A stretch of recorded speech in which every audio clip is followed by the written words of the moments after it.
26 नवंबर 1930 को कनाडा के न्यूज़पेपर में आने वाली खबर ने पूरे कनाडा को हिलाकर रख दिया।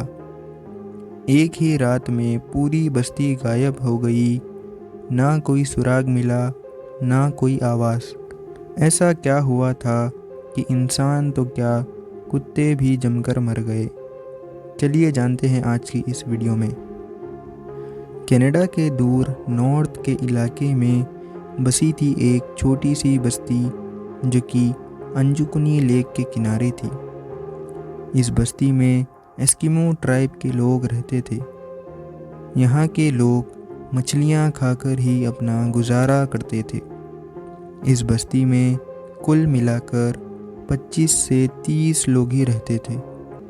अंजुकुनी लेक के आसपास के इलाकों में अक्सर जानवरों का शिकार होते रहता था और कई शिकारी यहाँ पर आते जाते रहते थे।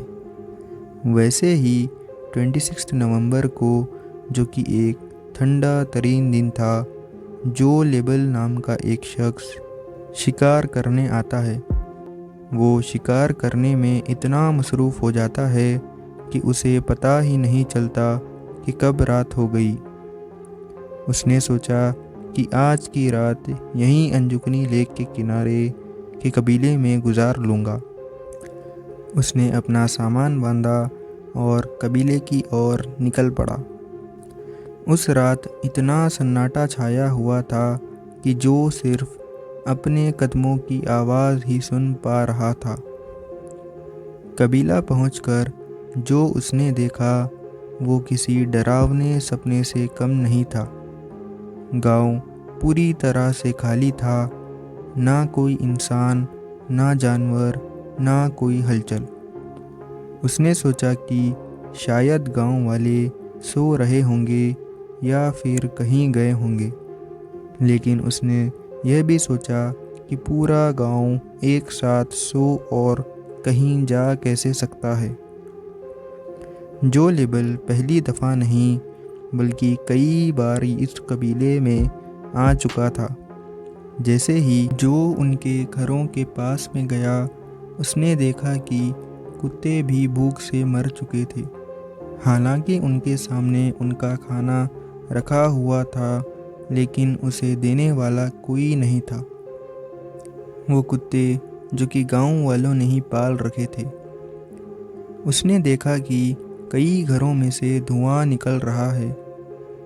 उसने उस घरों में जाकर तो देखा, लेकिन वहाँ पर कोई भी मौजूद नहीं था। कुछ घरों में खाने की हांडियाँ आग पर रखी थी, लेकिन वो भी जल चुकी थी। यहाँ तक कि कपड़े, औजार, सभी चीज़ें वैसे के वैसे ही रखे हुए थे। ऐसा लग रहा था कि बस्ती वाले अचानक ही यहाँ से गए हो। यह सब देखकर जो और भी ज़्यादा टेंशन में आ गया था। जो ने पूरी बस्ती की तलाशी लेना शुरू कर दिया।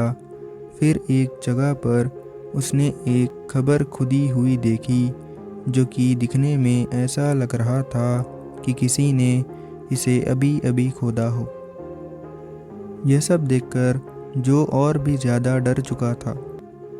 यह सब देखकर ऐसा लग रहा था कि यहाँ कुछ तो हुआ है, कि लोग अचानक से अपना घर, कुत्ते, खाना, कपड़े, हर चीज़ छोड़कर जाने पर मजबूर हो गए। जो ये सब देखकर ज़्यादा देर रुके बिना तुरंत रॉयल कैनेडियन माउंटेड पुलिस को इस चीज़ की खबर दी। जब पुलिस वहाँ पहुँची, जितनी भी बातें जो ने बताई थी वह सब सच साबित हो गया था। पुलिस ने सोचा कि शायद यहाँ किसी तरह का हमला हुआ होगा, लेकिन इन्वेस्टिगेशन करने पर पता चला कि यहाँ किसी तरह का हमला नहीं हुआ है। हमला हुआ होता तो कहीं तो खून के निशानात या फिर कुछ तो सबूत मिलता। पुलिस ने और ज़्यादा इन्वेस्टिगेशन की, ना तो उन्हें कोई पैर के निशानात मिले सिवाय जो के। आखिरकार पुलिस ने इस केस को अनसॉल्व कहकर इसे हमेशा हमेशा के लिए बंद कर दिया।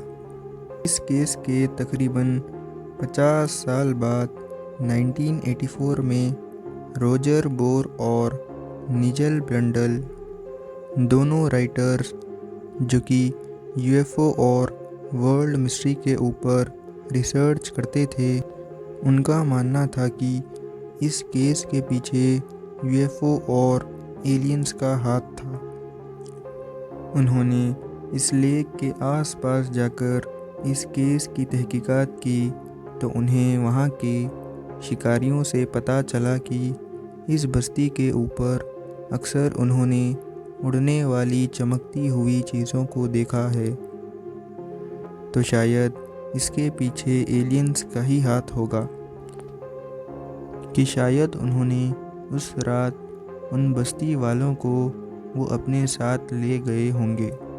लेकिन ये दोनों राइटर्स के पास कोई पक्का सबूत नहीं था।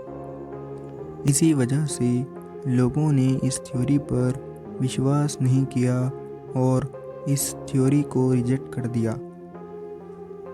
इस केस को बीते तकरीबन 95 ईयर्स हो चुके हैं, लेकिन आज तक इस केस को कोई भी नहीं जान पाया। सरकारी रिकॉर्ड्स में आज भी अंजुकुनी लेक इंसिडेंट एक अनसुलझा रहस्य बना हुआ है। उम्मीद करता हूँ कि आपको यह वीडियो पसंद आई होगी, तो इसे लाइक, शेयर और सब्सक्राइब करना ना भूलें। मिलते हैं अगली वीडियो में।